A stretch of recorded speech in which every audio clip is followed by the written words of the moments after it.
As I stood in the doorway of the house I had once called home, I reflected on the monumental shifts that had shaped my life in recent times. Just moments ago, James, with a harshness I had grown unaccustomed to over our many years together, had finalized the narrative of our separation. The ownership of this house had been transferred to my parents. His pointed gesture for me to leave, underpinned by a barrage of insults that seemed to flow endlessly from his lips, sealed the reality of our impending divorce. His parents, who had been silent witnesses to the unfolding scene, offered him smiles that carried a disturbing cheerfulness, as if they supported his actions without a need for words. Yet, amidst this storm of dismissal, I found an unanticipated calm within myself.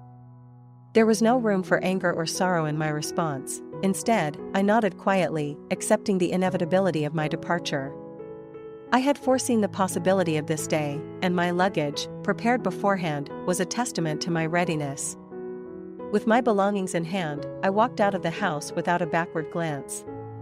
The gravity of their actions and the future that awaited them remained, I suspected, largely unrealized by James and his parents. My name is Sally, and having just celebrated my 50th birthday, I find myself recounting the vast and varied experiences of my life. It's been decades since James and I exchanged our vows, and since then, our children have grown and crafted lives of their own, far from the nest we once nurtured. For years, I led a life typical of a salaried worker, but a recent turn of events, introduced by a friend, has led me to embrace a new career as a teacher of handmade accessories, a hobby I've always cherished. This new role has brought a significant transformation in my life, making each day enriching. Engaging with my students, sharing our collective joy in crafting, these moments have filled my days with purpose and happiness. Turning a hobby into a livelihood might invite skepticism from some quarters, but for me, the fulfillment it brings is undeniable. My life now is starkly different from the days when James and I first met. We were colleagues then, introduced during work-related social gatherings. Our relationship evolved naturally, our connection deepening over time, leading us to marriage out of a profound love for one another. Our union was blessed with a son who grew to be both intelligent and energetic, eventually graduating from a prestigious university and securing a position at a leading company. Watching him thrive with his own family has been our greatest joy. Yet, as our son's life flourished, the bond between James and I frayed. Over time, the gentle and considerate man I had married became a distant memory. His demands grew more frequent and demeaning, treating me more like a servant than his partner. The decision to leave was not made lightly, but as I stepped out of that house, a sense of liberation began to take hold. Whatever lay ahead, I was ready to face it with a spirit renewed by freedom and the support of my newfound passion and community. As I stepped outside into the crisp air that day, my mind churned with the reality of what my life had become. The complaints and shifting demands from James had become a daily torment. The tomato soup is too strong, he would complain one day, only to bemoan its lack of flavor the next after I adjusted the recipe. Even when I served miso soup with a consistent taste over several days, he found reasons to criticize it, too strong one day, too light the next. It became clear to me that James was not really troubled by the taste at all. He seemed to derive some perverse satisfaction from the act of complaining, from seeing me adjust and readjust to his whims. His behavior grew increasingly childish and difficult to comprehend. With each passing day, his temper seemed to shorten, and the trivialities that sparked his anger multiplied. Verbal abuse became a more frequent part of my daily life. I found myself dreaming of an escape, yearning to break free from this cycle of negativity and start anew. I often pondered what had driven such a change in James, but no clear answers emerged. Despite my growing desire to leave, a hefty mortgage tied me to our current life. The house, which had recently undergone a complete rebuild funded entirely by my efforts, represented more than just a physical structure. It was a manifestation of my hopes and dedication, constructed with meticulous care down to the last detail. The financial responsibility of the house was a burden I bore alone. After James abruptly quit his job for reasons he did not disclose, he spent his days idling around the home, contributing nothing to our daily chores. Every evening, I returned from work to find the aftermath of his lethargy, snack wrappers and empty bottles strewn about, a stark contrast to the order I endeavored to maintain. It was on my salary that our household depended, and I was determined not to let my hard work go to waste. This house, particularly the kitchen, was my pride. I had insisted on a spacious layout that made cooking a pleasure rather than a chore. Although James initially had many suggestions for the design, I made it clear that since I was financing the construction, my preferences should prevail. Reluctantly, he ceased his input, and gradually, the house took shape, facing numerous hurdles but ultimately embodying our shared dream, albeit with some compromises due to budget constraints. Living in this house, built with such care and filled with personal sacrifices, I felt a profound connection to every corner of it. It was a symbol of what I had achieved and a sanctuary I was not ready to relinquish, not even to James, whose presence had become so alienating. This was the home I had envisioned and created. It was built not just of bricks and mortar, but of my very dreams and aspirations. As I closed the door behind me that day, I knew that no matter what the future held, this place would always be a part of who I am. As I watched James usher his parents through our newly constructed home, a mix of emotions churned inside me. The cost of the construction had indeed exceeded our initial estimates, plunging us into a larger financial commitment than we had ever anticipated. The strain of this substantial loan in our 50s was considerable, yet the joy and potential of our new home had initially given us the strength to press on. However, James sulking over the house design, his desires and opinions largely overlooked, had soured his mood considerably. "This isn't necessary. It's like throwing money down the drain," he had complained repeatedly. I had chosen to ignore these grumblings, focusing instead on the fulfillment of my own vision for our home. James' response to feeling sidelined was both passive-aggressive and overtly disruptive. He began to leave trash around, disorganize the very spaces I had meticulously planned and enjoyed maintaining. It seemed his way of asserting some control, expressing his dissatisfaction through these petty acts. I often found myself wondering when this chapter of our life, this daily battleground, would come to an end. The unexpected visit from my in-laws, Harold and Alice, came on an ordinary day, unannounced, adding another layer of complexity to my already troubled thoughts. I wasn't particularly close to them. They had always viewed me as someone of a lesser social status, and their cold demeanor hadn't warmed much over the years. Their presence in our home now was a surprise, especially given the sparse communication we had maintained. I greeted Harold and Alice politely, though the tension was palpable. They seemed to intentionally ignore me, brushing past with hardly an acknowledgement, their focus solely on the home around them. "Amazing house, isn't it? You should take a look around, room by room. It's indeed a wonderful home.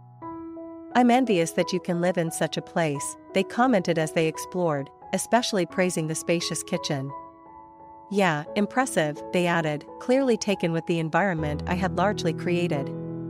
James, perhaps eager to shift the dynamic in his favor, took on the role of the proud homeowner, passionately showcasing the house.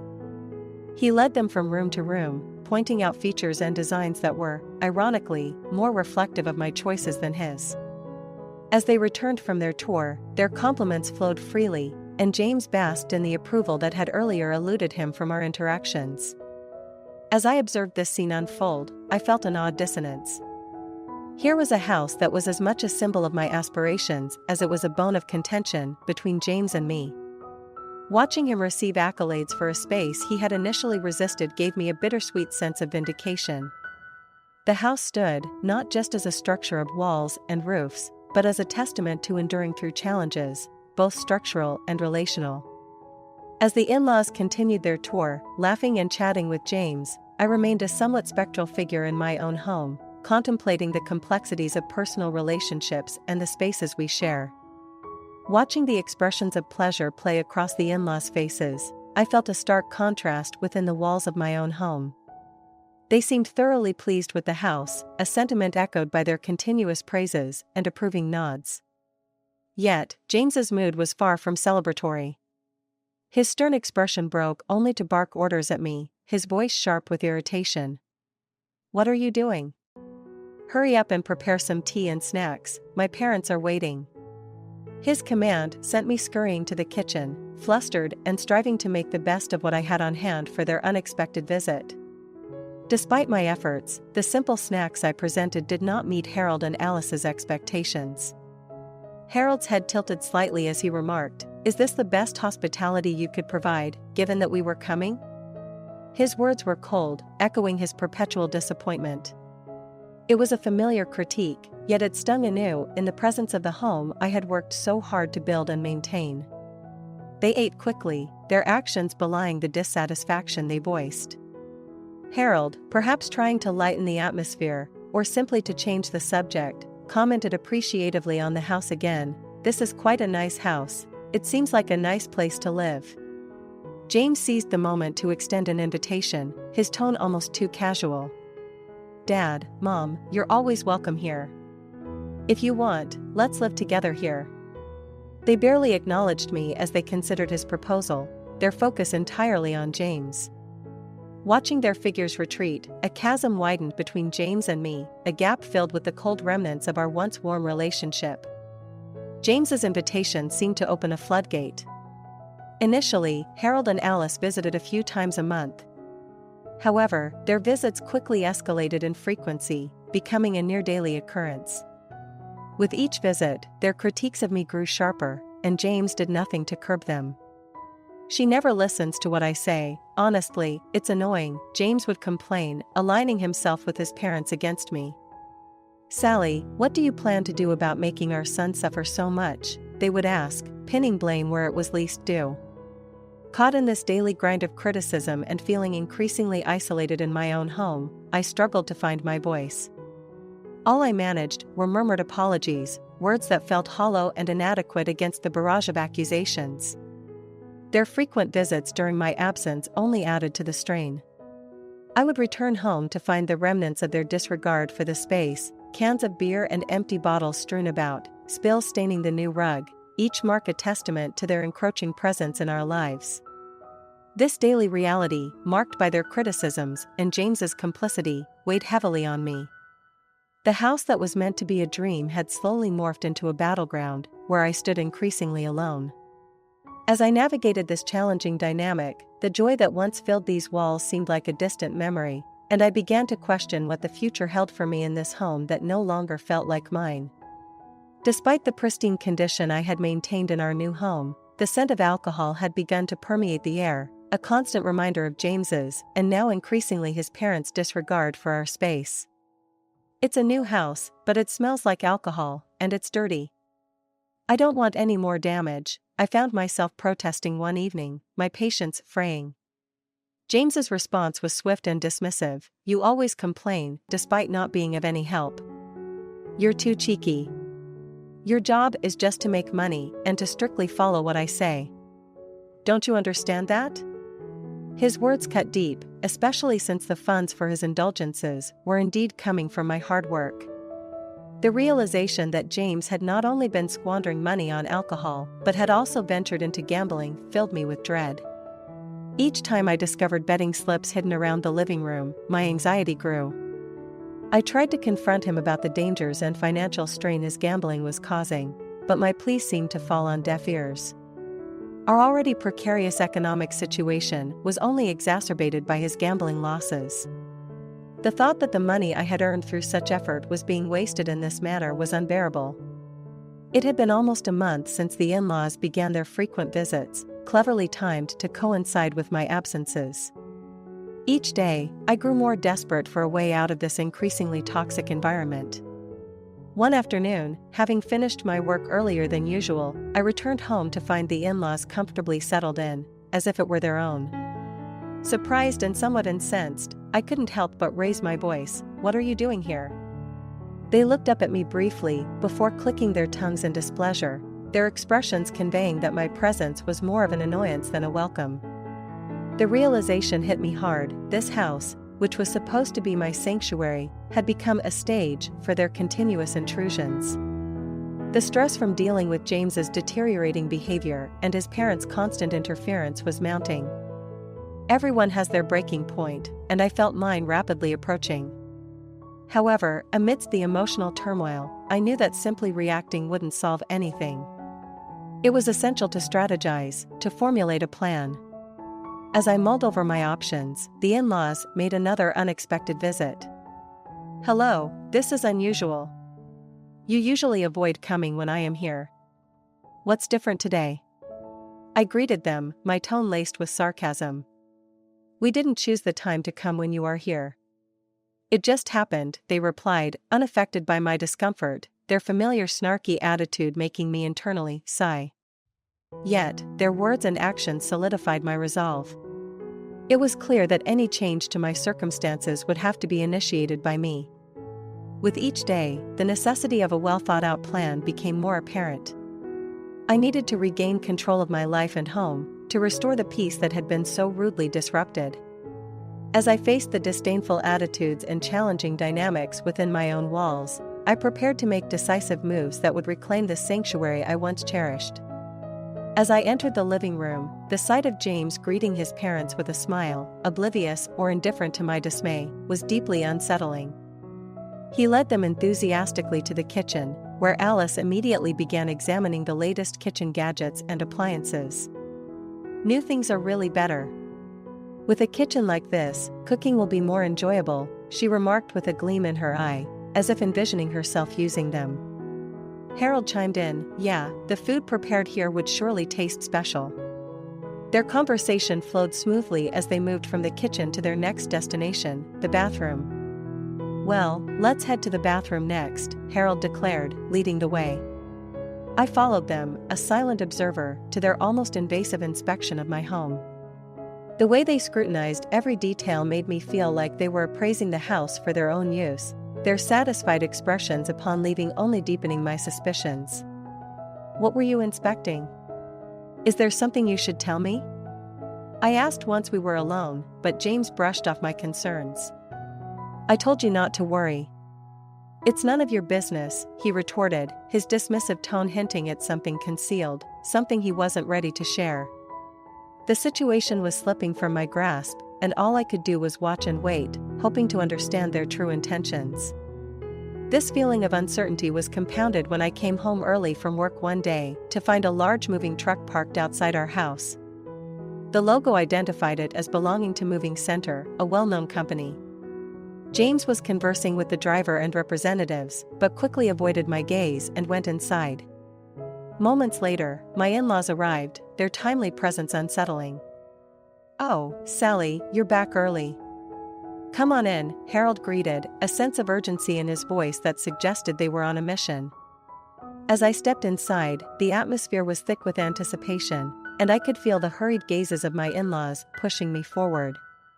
With each step, my heart sank, the interior I had cherished was transforming before my eyes. My favorite desk and shelves were gone, without a trace, and in their place stood the dated furniture of my in-laws, arrogantly claiming space as if this had always been their home. Sitting down on the sofa, the three of them surrounded me, their faces smirking with a sense of victory. It was clear now, they had planned this takeover meticulously, exploiting James's estrangement from me to embed themselves into the fabric of our home. As I looked around at the usurped setting, the familiar became foreign, the intrusion a palpable force. I was surrounded, not just by the walls of what was once my sanctuary, but by the looming presence of those who had no regard for the life I had built here. The challenge before me was immense, but resignation was not an option. I needed to reclaim my home, to stand firm against the encroachment that threatened to erase my very existence within these walls. As the reality of the situation began to crystallize, I stood facing James and his parents, their smug smiles revealing more than words could. "Listen carefully, there's something I need to tell you," James began, his voice laden with a seriousness that instantly put me on alert. Despite my inner turmoil, I maintained a facade of calmness. He sighed deeply, the troubled look in his eyes not enough to mask the intention behind his words. "The truth is, I've sold this house to my parents, and I can't imagine living here together anymore. I think we should get a divorce," he stated bluntly. Harold and Alice, standing beside him, nodded in agreement, sending stern glances my way. It was clear there was a unified front against me, an unspoken understanding that left me isolated and targeted within my own home. Their behavior and James's announcement were part of a well-orchestrated plan to sideline me and claim the house for themselves. Despite the shock of the moment, I felt an eerie sense of preparedness wash over me. As if moved by a script I had subconsciously written, I promptly signed the divorce papers that James produced. With a steady hand, I removed my wedding ring, placed it on the table, and declared my intention to leave the house. The expressions of shock on their faces as I walked away carried with them a twisted sense of satisfaction for me. It confirmed that I had seen through their plan and had preemptively taken steps to protect myself. The decision to install surveillance cameras around the house had come from a growing suspicion of their intentions, a suspicion that had only intensified with each secretive visit and whispered conversation. The cameras, discreetly placed and synced to my smartphone, allowed me to monitor the house even when I was away, providing me with the evidence I needed to understand the depth of their deceit. One day, after setting up the cameras, I checked the live feed during a break at work. The footage revealed nothing unusual at first, just mundane daily conversations. But the audio told a different story, one that deeply wounded me. "I can't believe my son is going through such hardships. She really lacks a sense of gratitude. It's awful how she's making James suffer so much," they said, completely disregarding the truth that it was I who financially supported our household. This realization fueled a mixture of sorrow and anger within me. The idea that they could so easily rewrite the narrative of our lives to paint me as the villain was infuriating. But as I continued to watch, the footage revealed even more. A particularly joyful discussion caught my attention one day. Curious, I enhanced the audio and listened intently. They were discussing the sale of the house, something James seemed to consider seriously. At first, I thought it might have been a passing comment, but it became evident that this had been a topic of several discussions. James and his parents were not just considering it, they were actively planning it, discussing it with enthusiasm and passion. This revelation, while shocking, was the final piece I needed to sever my ties with a situation that had become untenable. As I walked away from the house for the last time, I knew that my new life was beginning, a life where I could finally seek peace away from the deceit and manipulation that had clouded my days. Standing at my new doorstep, with James and his in-laws before me, I felt a pang of intrusion into the peace I had just begun to enjoy. The audacity of their unannounced visit was compounded by the document they thrust in front of me. "What is this? You've changed the name on the house loan without permission. Why are you so surprised?" James's voice held a mix of accusation and disbelief. I took a deep breath, steadying myself against the wave of frustration that threatened to rise. "I no longer live in that house, and we're not family anymore," I replied with a firmness that I hoped conveyed my resolve. "Even so, this is so sudden," James countered, his face a mixture of confusion and concern. Their shock was palpable. Evidently, they had only just received the documents notifying them of the change in the loan name. "We're currently unemployed. How are we supposed to pay such a high monthly loan? Besides, it's unthinkable to cover this amount," James argued, his voice laced with desperation. Their financial instability was not my concern anymore. My decision to transfer the mortgage responsibilities was a calculated move, informed by their actions and my observations through the surveillance footage. I had watched them plan a life in the home I had built, discussing modifications to suit their needs without considering my presence or financial burden. It was only fair they now handle the responsibilities that came with homeownership. "I understand your concerns, but you must also understand my position." The monthly mortgage payment of $1,900 was a significant part of the salary I earned from working hard every day. "If you are planning to make that house your home, it is only right that you also take on the financial responsibilities that come with it," I explained, trying to maintain a composed demeanor despite the tumultuous emotions inside. James and his in-laws seemed at a loss for words, unprepared for the financial reality of their decisions. They had evidently expected to continue enjoying the benefits of the house without any of the burdens. "Look, I have made my decision. It's done. You need to figure out your next steps," I continued, a bit more forcefully. The need to disentangle myself completely from the situation was clear. My new life required boundaries that I was now setting firmly. As they absorbed the impact of my words, I realized this confrontation might only be the beginning of further challenges.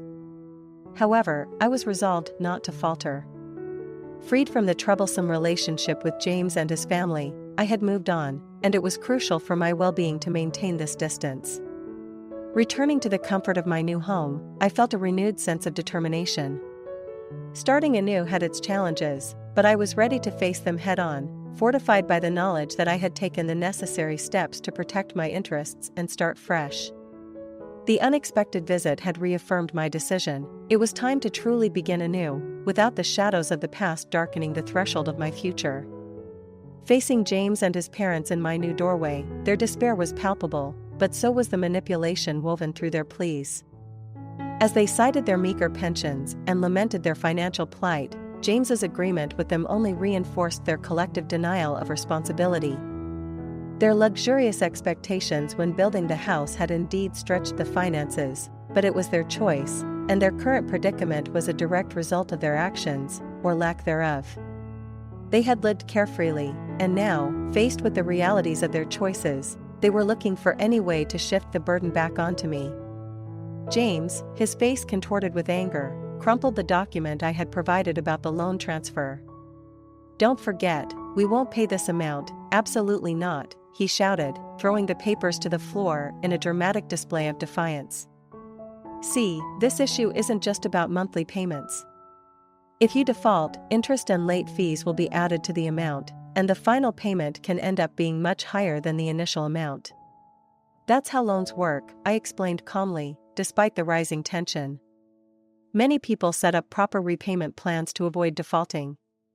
You may not realize it in daily life, but in reality, the risks of defaulting are significant." James, initially skeptical, pulled out his smartphone to look up the information himself. After a few moments of searching, his expression morphed into one of shock and distress. Alice, peering over his shoulder, mirrored his astonishment. "If this amount is true, what should we do?" she murmured, her voice laced with panic. "That's why it's crucial to get accurate information from the beginning and plan the repayments accordingly," I continued. "This issue is more serious than you anticipated." Their faces grew even paler as the gravity of the situation sank in. Alice spoke up, her voice shaking. "We can't come up with such a large amount of money instantly. However, there should be some savings or asset allocation between you two, right?" "Honestly, there are no savings or assets. James has no stable income and he's burdened with a substantial debt from gambling. There's no property for us to divide between us as a couple," James admitted, the defeat evident in his voice. I sighed, realizing the full extent of their unpreparedness. "Therefore, I recommend looking for new employment for a fresh start." "Discussing for hours here won't change the facts," I said, trying to instill some sense of responsibility in them. After all the years we'd spent together, James's plea was almost plaintive. "Why is this happening? I wish you'd understand our position a bit more." "Really? Have you forgotten how much effort we have put in for you so far?" I countered, reflecting on the years of support and sacrifice that had seemingly gone unnoticed. Their struggles, while unfortunate, were no longer mine to bear. As I stood in my new home, the distance between my past life and my present, one filled with self-respect and boundaries, had never been clearer. I needed to maintain this separation, not out of malice, but for my own well-being and future. As I stood in the quiet of my new home, the echo of the tumultuous scene earlier that day lingered in my mind. The desperate attempts of James, Harold, and Alice to mend what had been irrevocably broken had reached a fever pitch, their voices loud and insistent through the door. Their claims of past support, which I could not recall ever receiving, seemed nothing more than last-ditch pleas. However, my decision was made. The distance between us had grown too vast, and their voices now sounded like those of strangers. In an effort to regain peace, I had called the police, and watching the authorities escort them away, I felt a strange detachment from the entire situation. The reality of their financial situation soon came to light. They simply could not afford the house mortgage. With no other options, they relocated to a more affordable apartment on the outskirts of town. It was there that James, along with Harold and Alice, began the arduous process of rebuilding their lives, attending job interviews and finally, James securing a part-time job. Rumors filtered back to me through local gossip about his efforts to support his family, but they no longer caused me any emotional distress. Meanwhile, my life had taken a distinctly positive turn. I immersed myself in my work and my newfound passion, writing a blog about handmade crafts. To my surprise, the blog quickly gained a significant following, and my income began to steadily increase, eventually doubling. Requests for me to lead workshops and courses on crafting began to pour in, filling my days with activities that brought me genuine joy and fulfillment. The idea of remarriage or rekindling old relationships was far from my mind. I had found a new path, one that I walked alone but not lonely, enriched by my crafts and the community I was building around them. One day, while sorting through some old boxes, I came across an old household account book from the early days of my marriage to James. It was a reminder of the financially stringent times we had faced, where every penny spent was meticulously recorded. Flipping through the pages, I was transported back to those challenging days, but with the perspective of time, they seemed distant and detached from the life I now led. With a gentle sigh, I closed the account book, a symbolic gesture of closing that chapter of my life. I placed it back on the shelf, not with sadness, but with a firm resolve. It was a part of my history, yes, but it would no longer dictate my happiness or my future. I was building a new life, one crafted by my hands and shaped by my decisions, a life of newfound independence and contentment. As I turned away from the shelf, a sense of peace settled over me. The past was behind me, and ahead lay only possibilities and the promise of new creations, both in crafts and in life. Hola, suscríbete a Historias Vitales para no perderte nuevas historias. Mi esposa había estado trabajando en su proyecto especial durante 4 meses ahora. No era su proyecto personal, pero ella era la persona principal y responsable de su éxito. El proyecto estaba diseñado para salvar a su empresa, Bixler Enterprises. Los últimos 4 meses habían sido difíciles porque se vio obligada a trabajar duro. Era importante tanto para ella como para la empresa. Había una buena posibilidad de que Bixler Enterprises quebrara si el proyecto no se completaba. Sara tenía una licenciatura de Albrecht y un MBA de Wharton. Era la más inteligente de la familia. Yo empecé a trabajar como mecánico de autos justo después de la secundaria y después de 21 años seguía siendo mecánico de autos. No me importaba porque me gustaba el trabajo y pagaba bien. Era suficiente para pagar la universidad de Sara y criar a 2 hijos. No vivíamos lujosamente, pero estábamos bien. Los niños ya se habían mudado, y las cosas iban bastante bien con nuestros ingresos. Sara quedó embarazada 3 meses después de casarnos a la edad de 18 años. Durante los primeros años de nuestro matrimonio, vivimos con mis padres. Ellos tenían una gran casa vacía ya que 4 de mis hermanos se habían mudado. Eso significaba que teníamos una niñera mientras Sara completaba sus primeros años de universidad. Debido a 2 embarazos, la carrera de 4 años le llevó 6 años completarla.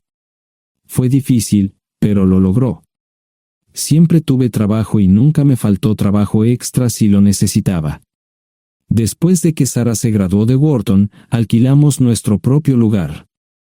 Tuvo ofertas de trabajo de varias empresas grandes, pero todas requerían que nos mudáramos. A mí no me importaba, pero Sara quería quedarse cerca de casa. Por eso decidió trabajar en Bixler Enterprises. Pagaba bien, pero lo más importante, le daba responsabilidad y la oportunidad de avanzar. Sara era una empleada trabajadora y dedicada. La presentación es el jueves en el Hotel Thyssen en Filadelfia. Tomé unos días libres en el trabajo para ayudarla según fuera necesario. Al final, todo lo que logré fue hacerle algo de comer cuando llegaba a casa. No sabía nada sobre su trabajo, ni tampoco quería saber, los negocios corporativos de alto nivel me aburrían. Empresarios de Europa, Asia y América del Sur venían aquí, la empresa pagaba sus boletos de avión y proporcionaba habitaciones en el Hotel Thyssen mientras estaban aquí. Era caro como el infierno, y por algunas cosas que Sara había dicho, la empresa estaba sobreestimando sus finanzas. Su presentación era importante para ella, para la empresa y para más de 200 empleados. Hasta el martes por la noche, todo iba bien. Sara llegó a casa con un traje nuevo, un traje gris con una blusa blanca. Desplegó todo lo que necesitaba en la cama de la habitación de invitados. Cuando se trataba de la limpieza de la casa, ella era normal, pero cuando se trataba del trabajo, era meticulosa. No entendía por qué necesitaba sacar su ropa interior de lujo, pero no dije nada. Además de su traje para la presentación, tenía varios vestidos de cóctel lindos para eventos sociales antes y después del evento. Siempre había evitado tales eventos, pero me sentía obligado a ir con ella si ella quería que lo hiciera. Me agradeció la oferta, pero dijo que no era necesario. Todos los materiales y equipos que necesitaba estaban guardados ordenadamente en el maletero de su Volvo. Antes de salir del trabajo, ella misma conducía el coche para asegurarse de que todo estuviera en perfectas condiciones. Tenía todo el día miércoles para prepararse y toda la noche del miércoles para socializar con sus invitados. Sara era tan buena en lo que hacía que sentía que habría sido mejor si simplemente me hubiera mantenido alejado de ella. Finalmente, había terminado. Lo había revisado y vuelto a revisar todo. Todo lo que necesitaba ahora era una ducha caliente y una buena noche de sueño. Supongo que mi error fue que empecé a revisar sus cosas después de que Sara comenzara a ducharse. Pensé que estaba ayudando, pero resultó ser lo contrario. Estaba moviendo cosas en la cama cuando un pequeño sobre blanco cayó del bolsillo lateral de su bolso de maquillaje. Una carta de una farmacia, pero no del tipo que solemos usar. Dentro había 10 pastillas. No tenía idea de qué era, Pren, y las instrucciones eran confusas. Si es necesario, tomar una pastilla y luego una segunda pastilla 12 horas después. Pensé que podría ser algo que ella había conseguido para la ansiedad o los nervios, pero las instrucciones no tenían sentido. La receta estaba escrita a su nombre el lunes. Volví a poner el sobre en su lugar mientras ella terminaba de ducharse. Decidí que quería saber más sobre Pren antes de contarle sobre ello. Por supuesto, si lo mencionaba, significaría que estaba revisando sus cosas. Odio los dilemas. Mientras Sara se preparaba para dormir, fui a nuestro ordenador doméstico y busqué. 10 minutos después, me uní a mi esposa bajo las sábanas. Pasé toda la noche despierto, preguntándome por qué mi esposa había recogido una receta para la píldora del día después, especialmente después de que me hicieran una vasectomía hace 10 años. A la mañana siguiente, me levanté temprano, pero no estaba descansado. Di un largo paseo, esperando que despejara mi mente. Me dirigí hacia casa con reticencia, temiendo lo que podría hacer o decir cuando llegara allí. Mi hijo Joe se unió a la Marina después de la escuela secundaria y estaba en su primer año en San Diego. Nuestra hija Gloria se casó con su amor de la infancia el año pasado y acababa de mudarse a Dallas. Eso dejaba solo a Sara y a mí. Echaba de menos a los niños, pero esperaba envejecer con mi esposa. Ella era la única mujer que me había interesado, y ahora todo estaba. Si Sara estaba teniendo una aventura, lo ocultaba bien. Por supuesto, nunca la vigilé. Nunca miré sus correos electrónicos o llamadas telefónicas. No tenía razones para hacerlo. No tenía forma de saber qué estaba haciendo en el trabajo o después del trabajo. Confiaba en ella completamente. Ion, ¿dónde demonios has estado? ¿Quieres huevos o algo? No, solo café. No me sentía con muchas ganas de hablar. ¿Qué pasa, cariño? Solo son 3 días. Puedes venir si quieres, pero te aburrirás como una ostra. No, realmente no quiero ir, pero odio dejarte sola. Me preocupo cuando no estás aquí. Es muy dulce, querido, pero estará bien. No voy a salir del hotel en todo este tiempo. Pasaré la mayor parte del día asegurándome de que la sala de conferencias esté lista, y esta noche tendré una agradable charla con nuestros posibles clientes. Mañana, probablemente ni siquiera tendré la oportunidad de ir al baño. Llegaré a casa lo más temprano posible el viernes, te prometo un gran fin de semana si sabes a lo que me refiero. Todo eso suena bien, pero no puedes culparme por preocuparme. Soy un mecánico de autos, y tengo una esposa hermosa y exitosa. A veces tengo la sensación de que estás menos interesada en mejorar nuestra situación familiar que en avanzar en tu carrera. Detente, maldita sea, Ion. Siempre he respetado lo que haces para ganarte la vida y nunca he insinuado lo contrario. Criaste a 2 grandes niños y me pusiste a través de la universidad. Eres un gran esposo, un gran padre y un buen proveedor, y nunca olvides eso. Terminé mi café mientras ella recogía la mesa. ¿Quieres que te llame? No, no es una buena idea. Tendré el móvil apagado, y voy a apagar el teléfono de la habitación por la noche para poder dormir. Te llamaré siempre que pueda. La ayudé a cargar el coche, era tan meticulosa con eso como con todo lo demás. Trabajando, le llevaría 3 horas llegar al Hotel Lysen. Me quedé en el porche y la vi marcharse. No me molesté en preguntarle por las pastillas.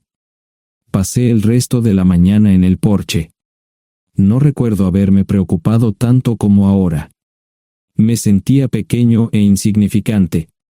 Me sentía fuera de mi liga.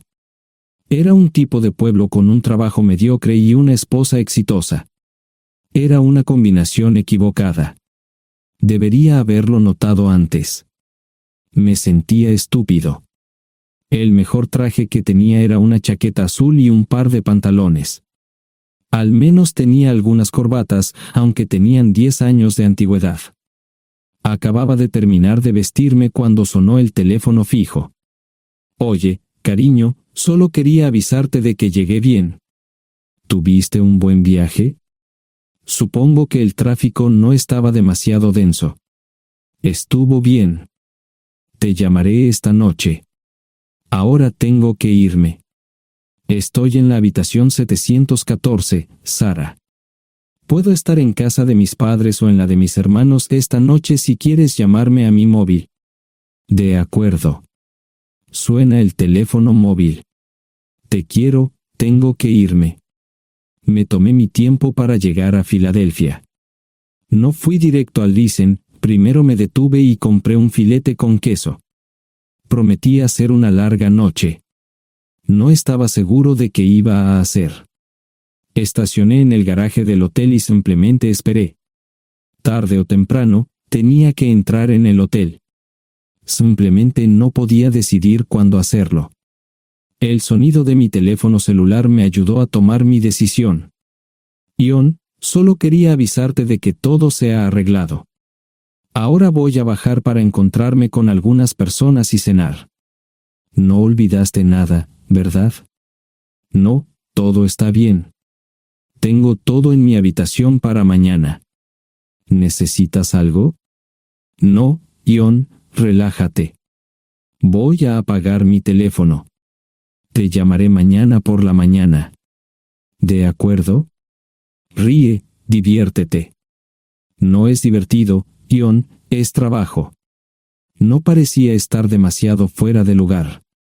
El vestíbulo, el restaurante y las salas de conferencias estaban llenos de gente, así que pude pasar desapercibido. Había un folleto pequeño y bonito que mostraba el diseño de todas las habitaciones del hotel. Me paseé por las diferentes habitaciones y me detuve en las paredes, mirando alrededor entre la multitud. No tenía ni idea de qué haría si Sara me veía.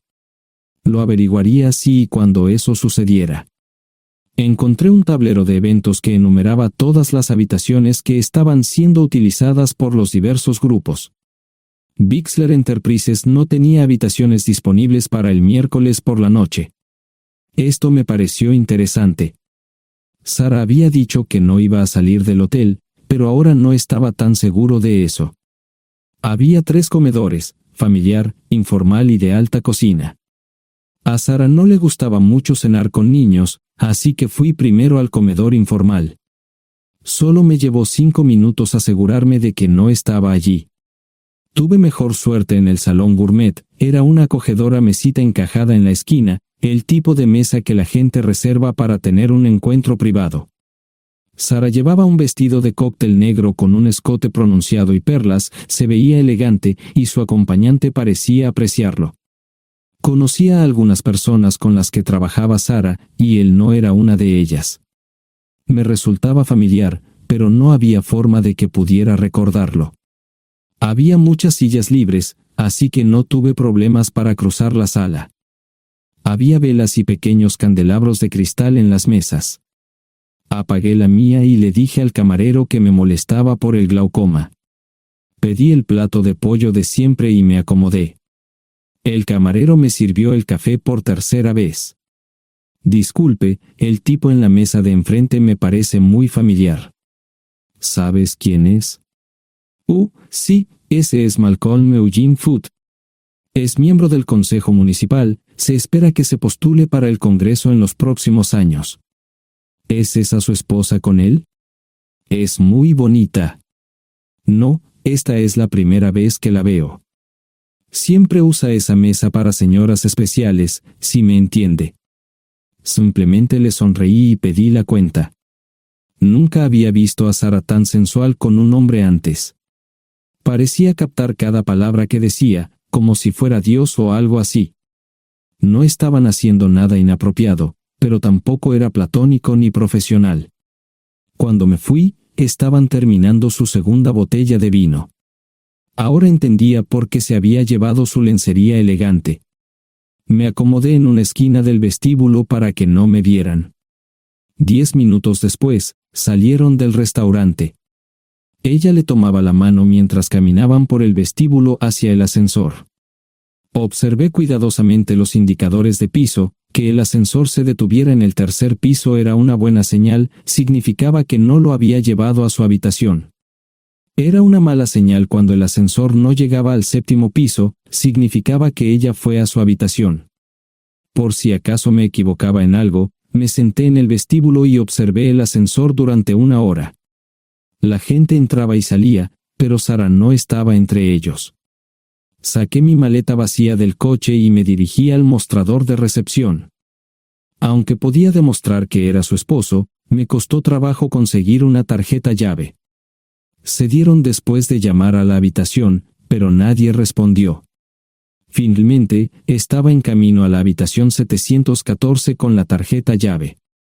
Ni siquiera encendí las luces al principio, simplemente me senté en la oscuridad de la habitación durante más de 1 hora. No fue difícil asegurarme de que no regresara a la habitación. Primero, empacé todas sus ropas y pertenencias personales. No dejé nada atrás.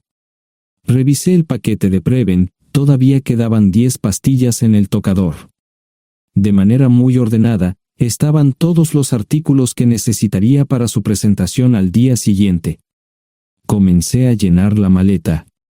Había 24 carpetas promocionales especialmente encuadernadas y otras 20 carpetas regulares, todas ellas fueron a la maleta. Un proyector digital fue lo siguiente, seguido de una computadora portátil. Tomé su bolso y su celular, que había dejado en la habitación, todo lo que tenía consigo era un bolso de mano y probablemente un tubo de lápiz labial. Di una vuelta por la habitación tan cuidadosamente como lo hizo ella para asegurarme de no perder nada. Una vez satisfecho, dejé las llaves del coche y mi anillo de bodas en el tocador. Aparte de esos 2 objetos, la habitación estaba completamente vacía. El ascensor se dirigió directamente al estacionamiento, no tuve problemas para llevar 2 maletas, y 20 minutos después, estaba en la autopista rumbo al norte. Pasaban las 3 de la madrugada, no tenía idea de que había pasado tanto tiempo. 1 hora o 2 después, sonó mi teléfono celular, la identificación de llamadas mostraba el número del Listen. ¿Ion? Sí, ¿dónde estás? Estaré en casa pronto. Eso fue todo lo que dije, hubo silencio en el otro extremo de la línea. Los vendedores tienen un viejo dicho, el primero que habla pierde. Pareció una eternidad antes de que ella hablara. Ion, lo siento. No preguntó nada y simplemente colgó. Apagué mi teléfono, era obvio que había regresado a su habitación. Más tarde ese día, tenía que dar una presentación que salvaría a su empresa y le daría un ascenso. Metí las maletas en el desván del garaje. Sara nunca iba allí y nunca pensó en buscar algo allí. Por supuesto, en este punto, estoy bastante seguro de que no importaba. Primero, recogí todas mis ropas y pertenencias personales. La mayoría de los hombres tienen sus propias herramientas, generalmente es un requisito para el trabajo. Pasé por la tienda, cargué las mías en el Subaru y recogí mi último cheque de pago. Para entonces, los bancos ya estaban abiertos, no tuve que hacer ninguna manipulación financiera complicada. Simplemente retiré todo el dinero de mis cuentas.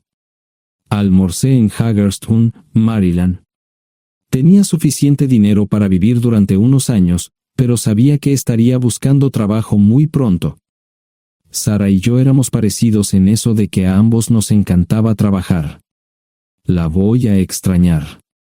Pasé un par de horas en las cuevas del Uray y alquilé una habitación cerca de Whitewell. No tenía idea de qué iba a hacer. Era sábado, y me encontré sentado en el acuario de Chattanooga, observando la naturaleza que nunca había visto antes. Pasé unas horas simplemente relajándome y decidí que era un buen lugar para estar. Compré un pase anual para el acuario y, para la hora de la cena, tenía un lugar donde quedarme. Era un remolque móvil en el parque, pero estaba amueblado y era económico. No necesitaba mucho. La primera cosa que haría el lunes por la mañana sería conseguir un trabajo. Un buen hombre de mantenimiento siempre puede conseguir un trabajo, especialmente si está dispuesto a trabajar duro. Podría permanecer discreto hasta que fuera el momento de renovar mi licencia de conducir o las etiquetas del coche. Me preocuparé por eso cuando llegue el momento. El domingo por la tarde, llamé a Gloria. Me sentí obligado a informarle sobre lo que estaba sucediendo, pero Sara ya se lo había contado. Fue bastante franca con Gloria sobre lo que había pasado. Dijo que había engañado, que la sorprendí, que me fui y que ella perdió su trabajo. Me sentí mal porque ella perdió su trabajo, pero ese era el precio que tenía que pagar. Le pedí a Gloria que le dijera a Josh lo que estaba sucediendo la próxima vez que hablara con él. También le dije que la llamaría aproximadamente una vez al mes para verificar cómo iban las cosas. No le dije dónde estaba. Para el mediodía del día siguiente, tenía un trabajo. En realidad, estaba a poca distancia del parque de remolques, con el Waffle House a mitad de camino. ¿Qué más podría querer un hombre? No sé cómo manejaron el papeleo, pero me estaban pagando $20 por hora sin hacer preguntas. Estaba feliz, y ellos también. Ni siquiera tendría que tocar el dinero que traje conmigo. Unos 2 meses después, Gloria me informó que Sara se había mudado de la casa y estaba viviendo con sus padres. Gloria no sabía nada más, pero estaba feliz de que estuviera estable y le estuviera yendo bien. Josh me llamó desde San Diego solo para informarme que iba a hacer un crucero. Era técnico en aviónica en un portaaviones. Intentó explicar qué hacía exactamente, pero estaba más allá de mi comprensión. Nunca supe mucho sobre cosas técnicas. Ambos tuvieron cuidado de no decir nada malo sobre su madre. Aprecié eso. Después de eso, todo siguió como siempre. Comencé a hablar con Gloria al menos semanalmente. Josh y yo comenzamos a enviar correos electrónicos regularmente. Gloria hablaba regularmente con Sara, pero decía muy poco sobre lo que estaba haciendo o dónde estaba. Nunca presenté la solicitud de divorcio, y parece que Sara tampoco lo hizo. Tengo una licencia de conducir de Tennessee y las etiquetas en el Subaru. Comencé a frecuentar un bar local un par de veces al mes y tuve encuentros casuales. 2 mujeres se alternaban como mis compañeras nocturnas regulares. No buscaban compromisos, y yo tampoco. Parecía funcionar bien para todos nosotros. La vida era buena. Eso fue hace mucho tiempo, y gradualmente olvidé a Sara. Con el tiempo, el Subaru comenzó a darme problemas. Había olvidado cuánto tiempo había pasado. Tenía más de 200,000 millas. Estaba reflexionando sobre esto con una jarra de cerveza un día cuando me di cuenta de que habían pasado casi 5 años desde que me fui de casa. Mantuve un contacto cercano con ambos hijos. Gloria ya tenía 2 hijos propios en este momento y quería que los visitara. Josh casi se casó con una mujer tailandesa, pero en el último momento se negó. Por lo general, trabajaba 6 días a la semana y usaba el domingo para recuperarme del sábado por la noche. No había ninguna buena razón para que alguien llamara a la puerta de mi remolque a las 6 de la mañana de un viernes. Su grosería fue recompensada por un hombre medio desnudo abriendo la puerta. Los calzoncillos del día son repugnantes, y la dama en la puerta, juzgando por la expresión en su rostro, estuvo de acuerdo conmigo. Ella apartó la mirada, pero su compañero no parecía impresionado. Norm habría usado pantalones, pero en un momento como este, los invitados me molestaron. Estamos buscando a John Terrell. No los conozco. Me llamo David Simmons, y esta es mi esposa Mara. Tenemos un problema y esperamos que nos puedas ayudar. Lo siento mucho, no trabajo a altas horas de la noche. Si necesitan algo relacionado con su auto, tendrán que ir a la tienda. Esto provocó varias miradas en blanco y finalmente una respuesta. No tiene nada que ver con tu trabajo, es más un problema personal. ¿Podemos entrar? El interior del remolque lucía desordenado, rara vez tenía invitados, así que rara vez lo limpiaba. Incluso mis novias insistían en que fuéramos a su lugar. Hagan como en su casa, déjenme ponerme los pantalones enseguida. Al entrar en el dormitorio, dejé la puerta abierta solo para mostrarles lo hospitalario que soy. También me puse una camisa. ¿Les gustaría tomar café? Solo tomará unos 10 minutos. Aparté algunas cosas del sofá para que pudieran sentarse. No hubo respuesta a la pregunta del café. Tenemos una hija adoptiva de 4 años y otra de 2 que necesita un trasplante de médula ósea, y esperamos que nos puedas ayudar. Estamos dispuestos a pagarte si es necesario. ¿Con mi médula ósea? No, queremos usarla y estamos dispuestos a compensarte por cualquier inconveniente. Creo que quieren comprarla. Estaba actuando como un listillo, y de repente me di cuenta de ello. Estas personas eran serias, tenían un problema real y estaban buscando ayuda. Lo siento mucho, no quise interrumpir. Por favor, continúen. Nuestra mejor oportunidad de encontrar un donante es un familiar cercano. Eres nuestra mejor esperanza. Mira esto. No quiero ser un grosero, pero creo que se equivocaron de persona. ¿Cuándo nació su hija? Cumplirá 5 años en julio. Marcia Simmons habló por primera vez, y sonó sincera. Odio ser el portador de malas noticias, pero me hice una vasectomía hace 15 años. No hay forma de que pueda ser su padre. ¿Por qué tu nombre estaba en el certificado de nacimiento? No puedo responder eso, tal vez deberían preguntarle a su madre. Esa afirmación fue recibida con silencio. Sentí pena por estas personas, pero no sabía cómo ayudarles. ¿Cuál es el nombre de la madre? Sarah Lise Terrell. No encontraba las palabras. Tal vez no debería haber tomado esas malditas pastillas de ella, por supuesto, entonces esas personas no tendrían una hija en absoluto. Todo lo que pensaba que había superado el dolor, y aquí está de nuevo, viejos recuerdos de mi esposa teniendo relaciones sexuales con ese maldito político de Filadelfia. Estaba empezando a olvidarlo todo, y ahora estaba de vuelta. Maldita sea. Ahora entiendo y pido disculpas por mi grosería e insensibilidad. Haré todo lo que esté en mi poder para ayudarles. En primer lugar, porque no puede Sara hacerse un trasplante de médula ósea. Médicamente, no puede. ¿Por qué no? Es madre, tiene que ser una donante adecuada. Ella es una donante adecuada, pero está demasiado enferma. Los médicos se negaron siquiera a considerar utilizarla. ¿Enferma de qué? Está muriendo de insuficiencia hepática. Le quedan menos de 6 meses de vida. Esto no tiene sentido. Siempre ha estado perfectamente sana. Además, no creo que un hígado enfermo le impida donar médula ósea. El hospital no aceptará su firma en el formulario de consentimiento. ¿Estás diciendo que hay algo mal en su cabeza? Ambos me miraron en silencio, sabían la respuesta, pero no querían decirlo. En ese momento, no quería que se sintieran aún más incómodos. Hace 10 minutos, no me importaban, pero ahora sentía que tenía que protegerlos y ayudarlos. ¿Cómo sucedió esto? ¿Podría alguno de mis hijos ayudar? Quizás, pero pensamos que eras nuestra mejor esperanza. ¿Por qué no van tras su padre, su verdadero padre?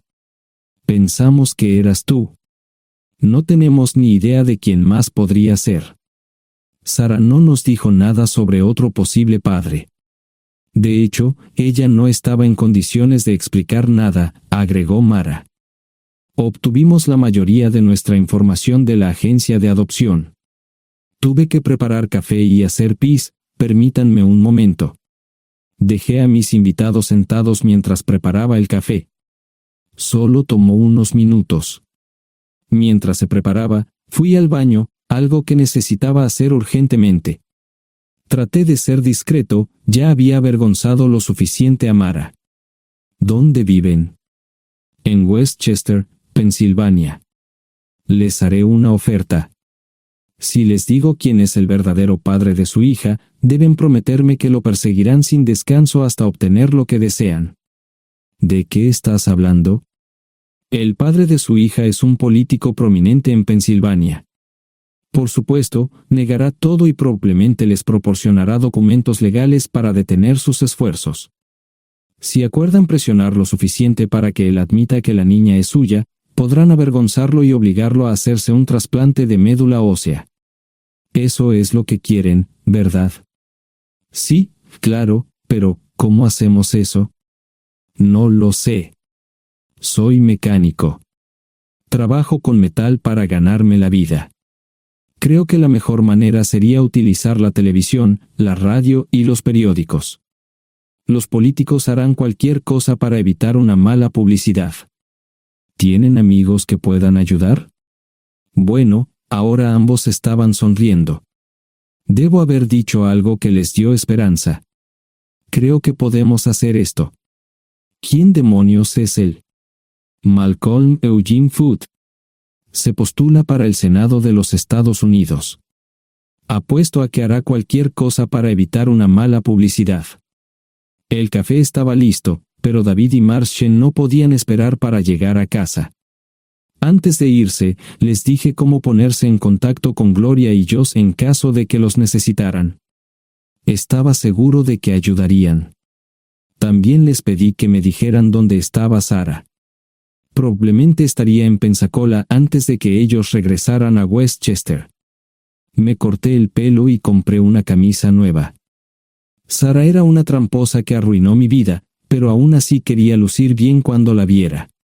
Era otro remolque, pero esta vez era un bonito doble nuevo. Allí estaba su Volvo con una llanta desinflada y un parabrisas roto. La mujer que abrió la puerta no era Sara, parecía que la habían empapado fuerte y la habían dejado empapada. Tenía al menos 45, tal vez 50, y debió haber tenido una vida difícil.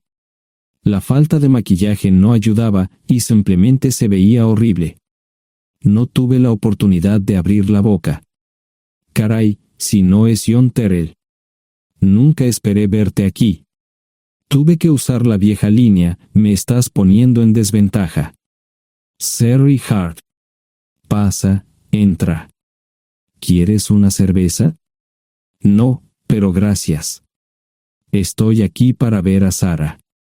Sherry cruzó la habitación y se detuvo en el buffet del comedor.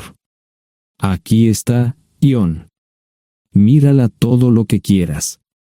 Su mano señalaba una urna de latón que estaba en el centro del buffet vacío. Supongo que llegué demasiado tarde. No me moví, solo me quedé mirando el contenedor frente a mí. ¿Puedo tomar una cerveza ahora? Sara se mudó a Pensacola después de dar a su bebé en adopción. Compró el remolque con el dinero que recibió de Bixler Enterprises después de que la despidieron. Tenía una participación en las ganancias, 401k, y vacaciones y días de enfermedad. Eventualmente, consiguió un trabajo en una fábrica local de prendas de vestir donde trabajaba en el departamento de envíos. Allí fue donde conoció a Serry. Serry alquilaba una habitación de Sara. Cada centavo que Sara ganaba iba para el alcohol. Empezó con vino y gradualmente pasó a bebidas más fuertes, las más baratas. Eventualmente, perdió su trabajo debido a su alcoholismo y se vio obligada a usar sus ahorros. Nunca salió con nadie ni salió a ningún lado. Serry se quedó con ella, pagó sus servicios públicos y compró alimentos que Sara no comía. Le llevó más de 3 años quitarse la vida. Increíblemente, ella tenía un testamento y me dejó un doble remolque y un Volvo. Serry explicó que Sara estaba tan angustiada por lo que había hecho que simplemente se rindió. No intentó evitar el embarazo ni siquiera terminarlo. La adopción se había arreglado meses antes de que naciera el bebé. Nunca volvió a trabajar, excepto en los trabajos clandestinos que hacía mal. Serry dijo que Sara no parecía tener ambición ni propósito en la vida. Sara hablaba mucho de mí pero tenía miedo de intentar contactarme. Gloria le dio mi número, pero nunca me llamó. Era como si su aventura de una noche la hubiera lastimado más a ella que a mí. Estuve allí durante 2 semanas y luego vendí el remolque de Serry por $1 y obtuve $3,000 por el Volvo. 2 días después, estaba en Westchester visitando a mis nuevos amigos David y Marche. Malcolm Eugene Foote resistió al principio, pero David y Marche lo presionaron hasta que cedió. Insistió en pruebas de ADN, que demostraron que era el padre. Para salvar la cara, más o menos lo obligaron a someterse a un trasplante de médula ósea, que fue exitoso. La carrera política y la vida familiar de Malcolm no dejaron una impresión favorable. Su caída en las encuestas fue tan rápida que el partido lo reemplazó por otro candidato unos meses antes de las elecciones. Su esposa solicitó el divorcio y fue muy pública al respecto. Sara y yo estamos viajando ahora a Dallas para ver a Gloria y a mis nietos. No sé cuánto tiempo mantendré a Sara conmigo, probablemente hasta que tenga a alguien.